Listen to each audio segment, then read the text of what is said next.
کچھ سوالات میں آپ کے سامنے رکھتا ہوں.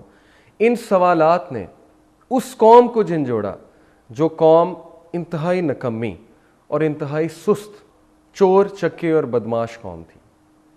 وہ قوم انتہائی ان پروڈکٹیو تھی، ان کا کوئی کام نہیں تھا.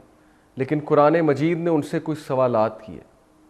یہ سوالات جب انہوں نے سوچنا شروع کیے تو ان میں ایسی تبدیلی آئی جس کی مثل پوری کائنات میں نہیں ملتی.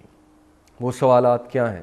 سورہ مومنون چیپٹر 23 ورس 115 اللہ سبحانہ و تعالیٰ نے پوری انسانیت سے ایک سوال پوچھا. اللہ نے کہا کیا تم یہ گمان کرتے ہو کہ میں نے تمہیں بلا وجہ پیدا کیا اور تم میری طرف واپس نہیں آؤ گے پلٹ کر؟ یہ سوال جب انسانوں نے سنا، اور وہ انسان جو تدبر کیا کرتے تھے، جو ریفلیکٹ کیا کرتے تھے، ان کے دل کو یہ سوال کچھ اس طرح سے جا کر چھوا کہ انہوں نے اپنی زندگی کا جائزہ لینا شروع کیا کہ کیا واقعی ہمیں بلا مقصد پیدا کیا گیا ہے؟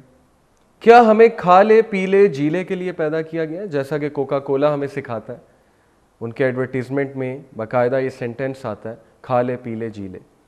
اگر کھا لے پی لے جی لے زندگی کا مقصد ہے تو یہ مقصد تو جانور بھی پورا کر رہا ہے، تو پھر ہم اشرف المخلوقات کیوں کر ہیں؟ کیا زندگی کا مقصد صرف یہ ہے کہ من کی مان، جو تیرا من کہتا ہے وہ کر؟ کیا زندگی کا مقصد صرف یہ ہے کہ ہم زندگی کو کھیل تماشے میں گزار دیں اور یہ سوچیں کہ ہم نے پلٹ کر کہیں واپس نہیں جانا؟ قرآن مجید نے ایک اور سوال پوچھا انسانیت سے. قرآن مجید نے کہا چیپٹر 75 سورہ قیامہ میں، اَيَحْسَبُ الْإِنسَانُ أَن يُتْرَكَ سُدًى، کیا انسان یہ گمان کرتا ہے کہ ہم نے اسے سدا چھوڑ دیا ہے؟ سدا کے کیا معنی ہیں؟ اس کے معنی ہیں جس طرح سے ایک گڈریا بھیڑ بکریوں کو نگلیکٹڈ، کیئرلیسلی، ارسپانسبلی چھوڑ دیتا ہے اور ان کا خیال نہیں کرتا اور ان کو اکاؤنٹیبل نہیں کرتا، کیا اسی طرح ہے انسان؟ ہم نے بھی تجھے کریٹ کر کے، ہم نے بھی تجھے تخلیق کر کے اسی طرح چھوڑ دیا اور تجھ سے کوئی سوال نہیں ہوگا؟ تجھ سے نہیں پوچھا جائے گا کہ تو نے مال کیسے کمایا، تجھ سے نہیں پوچھا جائے گا کہ تو نے اپنی جوانی کن کاموں میں صرف کی، تجھ سے نہیں پوچھا جائے گا کہ تو نے فلانے شخص کے ساتھ زیادتی کیا سوچ کر کی، تجھ سے نہیں پوچھا جائے گا کہ تو نے اپنے علم کو کہاں پہ استعمال کیا. تجھ سے بالکل پوچھا جائے گا، ایک ایک چیز کا تجھ سے سوال ہوگا. فَمَن يَعْمَلْ مِثْقَالَ ذَرَّةٍ خَيْرًا يَرَهُ وَمَن يَعْمَلْ مِثْقَالَ ذَرَّةٍ شَرًّا يَرَهُ. بے شک اللہ تعالیٰ ایک ایک ذرے کا حساب لیں گے، بے شک اللہ تعالیٰ ایک ایک نیکی کو نکال لائیں گے، بے شک اللہ تعالیٰ ایک ایک شر کو، ایک ایک برائی کو نکال لائیں گے. یہ ہیں وہ سوالات جو قرآن مجید نے ہمارے سامنے رکھے. قرآن مجید نے انسان سے سوال کیا، هل أتى على الإنسان حين من الدهر لم يكن شيئا مذكورا، کیا انسان پر ایک ایسا دور نہیں گزرا جبکہ he was nothing to be mentioned, he was not even worth mentioning. تو اے انسان، جبکہ تو ایک نطفہ تھا، you were a drop of sperm، آج تو اس رب کے سامنے کھڑا ہوتا ہے جس رب نے تجھے پیدا کیا اور تو اس سے سوال کرتا ہے، تو اس سے جھگڑتا ہے. سورہ یاسین میں اللہ تعالیٰ نے اسی بات کو اس انداز میں پیش کیا. اولم یر الانسان انا خلقناہ من نطفۃ فاذا ہوا خصیم مبین، کیا انسان نہیں دیکھتا کہ ہم نے اسے ایک نطفے سے پیدا کیا اور بیہولڈ وہ ہمارے سامنے کھڑا ہوتا ہے ایک دشمن کی طرح اور ہم سے سوال کرتا ہے کہ کیا اللہ تعالیٰ ان ہڈیوں کو دوبارہ جمع کر کے انسان کو دوبارہ سے پیدا کرے گا؟ اللہ کہتے ہیں بالکل ہم دوبارہ سے پیدا کریں گے. سورہ قیامہ میں اللہ سبحانہ و تعالیٰ نے کہا لا اقسم بیوم القیامہ ولا اقسم بالنفس اللوامہ ایحسب الانسان ان لن نجمع عظامہ بلا قادرین علی ان نسوی بنانا. کیا انسان یہ گمان کرتا ہے ہم اس کی ہڈیوں کو دوبارہ جمع نہیں کریں گے؟ اللہ کہتے ہیں کہ تم ہڈیوں کی بات کرتے ہو، ہم تو تمہارے فنگر ٹپس دوبارہ پیدا کر دیں گے، بالکل اسی طرح بنا دیں گے جس طرح سے پہلے بنائے تھے، پرفیکٹ آرڈر میں. آپ کو پتہ ہے جو ہمارے فنگر ٹپس ہیں یہ ہر انسان کے یونیک ہوتے ہیں. اللہ تعالیٰ یونیک موسٹ فیوچر بتاتے ہیں کہ تم یہ گمان کرتے ہو ہم ہڈیوں کو دوبارہ جمع نہیں کریں گے، ہم تو تمہاری فنگر ٹپس کو دوبارہ پرفیکٹ آرڈر میں بنا دیں گے. اسی طرح اللہ تعالیٰ نے ہماری توجہ ایک طرف مرکوز کروائی.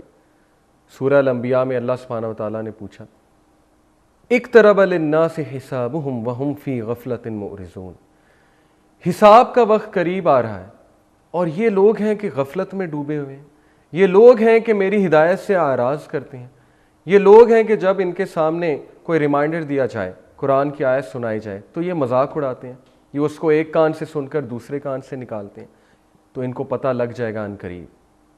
ناظرین، یہ وہ چند سوالات ہیں جو قرآن مجید نے ہمارے سامنے رکھے، اور یہ سوالات اللہ تعالیٰ نے ہمارے سامنے کیوں رکھے؟ کیونکہ اللہ تعالیٰ ہم سے یہ پوچھنا چاہتے ہیں کہ کیا تم تبدیل نہیں ہوگے؟ Will you not reflect? کیا تم نہیں سوچو گے؟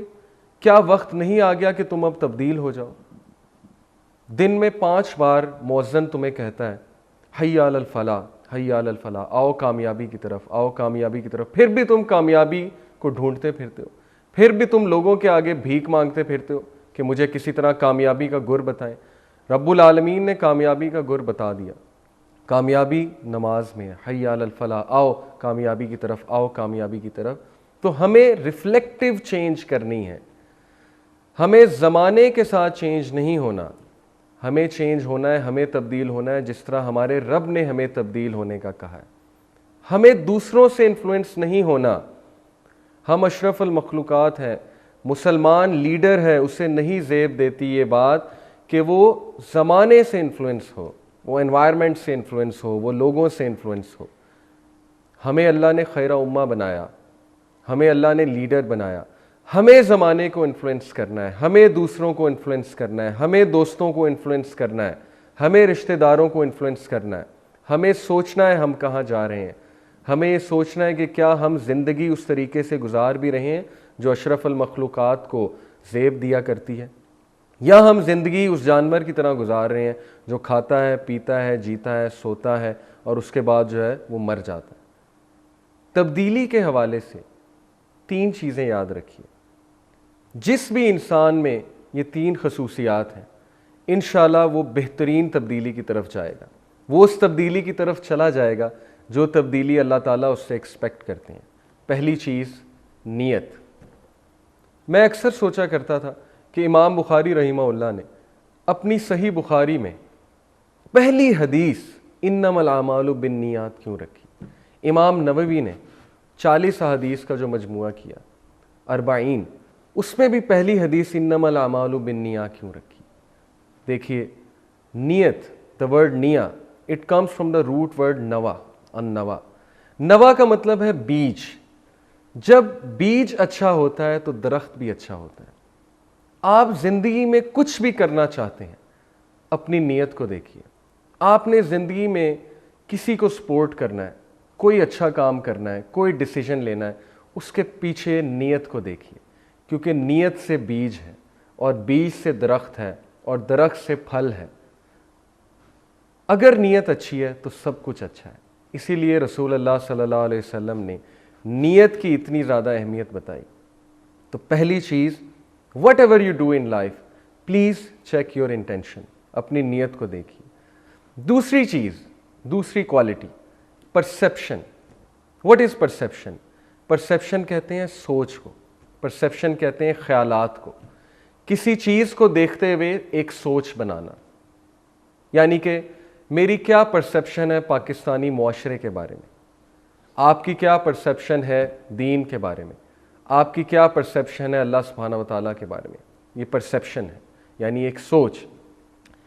جب بھی آپ نے پرسیپشن بنانی ہے، چند باتیں یاد رکھیے۔ This perception should not be based on emotions, this perception should not be based on what people سے۔ یہ پرسیپشن، یہ سوچ مت بنائیے گا یہ دیکھتے ہوئے کہ لوگ کیا کہتے ہیں، مت بنائیے گا یہ دیکھتے ہوئے کہ لوگ کیسے سوچتے ہیں اور لوگوں کا اس بارے میں کیا رائے ہے۔ یہ پرسیپشن مت بنائیے گا یہ دیکھتے ہوئے کہ میری خواہشات کیا کہتی ہیں، بلکہ یہ پرسیپشن انصاف پہ مبنی بنائیے گا، یہ پرسیپشن قرآن و حدیث کے کرائٹیریا کے مطابق بنائیے گا۔ اللہ تعالیٰ نے قرآن مجید کو الفرقان کہا۔ فرقان کا معنی ہے وہ چیز جو حق اور باطل میں فرق کرے۔ تو اللہ سبحانہ و تعالیٰ نے جب آپ کو ایک کرائٹیریا دے دیا ہے تو ہمیں اپنی پرسیپشن کو قرآن مجید کی پرسیپشن کے مطابق بنانا ہے، ہمیں اپنی پرسیپشن کو انصاف پر مبنی اصولوں کے مطابق بنانا ہے۔ ہمیں لوگوں سے امپریس نہیں ہونا۔ ہم بہت جلدی امپریس بھی ہو جاتے ہیں اچھی رائے بھی قائم کر لیتے ہیں اور بہت جلدی نیگیٹو رائے بھی قائم کر لیتے ہیں. ہمارا چیزوں کے بارے میں پرسیپشن بہت ججمنٹل ہوتا ہے. ہم سوچتے نہیں, ہم انصاف نہیں کرتے, بلکہ ہم ایک چیز کے بارے میں رائے فوراً دے دیتے ہیں. ہم سب کی عادت ہے کہ ہمیں رائے دینے کی بہت شوق ہے.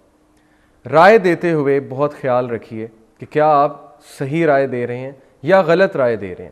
اور یہ خیال آپ نے کیسے رکھنا ہے؟ قرآن مجید کے جو اصول ہیں ان اصولوں کے مطابق اپنی رائے کو پرکھنا. تیسری کوالٹی ریفلیکشن. ریفلیکشن کا مطلب ہے تدبر کرنا.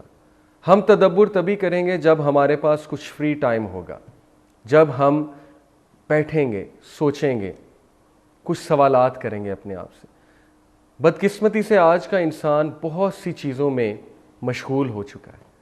بہت سی چیزوں نے اس کے مائنڈ کو جکڑ لیا ہے, سچ ہے social media, smart phone, job اور بہت سی ڈسٹریکشن.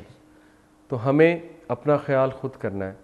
ہمیں خود ٹائم نکالنا ہے کہ ہم اکیلے بیٹھ کر سوچیں کہ میں کہاں جا رہا ہوں, میں کیا کر رہا ہوں, میری زندگی میں کوئی اچھی تبدیلی آ رہی ہے یا بری تبدیلی آ رہی ہے. یہ 3 کوالٹیز کو آپ اپنے ساتھ رکھیے, ضرور آپ لوگ اس تبدیلی کی طرف چلے جائیں گے جس تبدیلی کا ہمارے سے ایکسپیکٹ کیا گیا ہے. اللہ تعالیٰ جو سنا, جو کہا, اس پر عمل کرنے کی توفیق عطا فرمائے. سبحانک اللہم و بحمدک اشہد ان لا الہ الا انت استغفرک و اتوب الیک. والسلام علیکم ورحمۃ اللہ وبرکاتہ.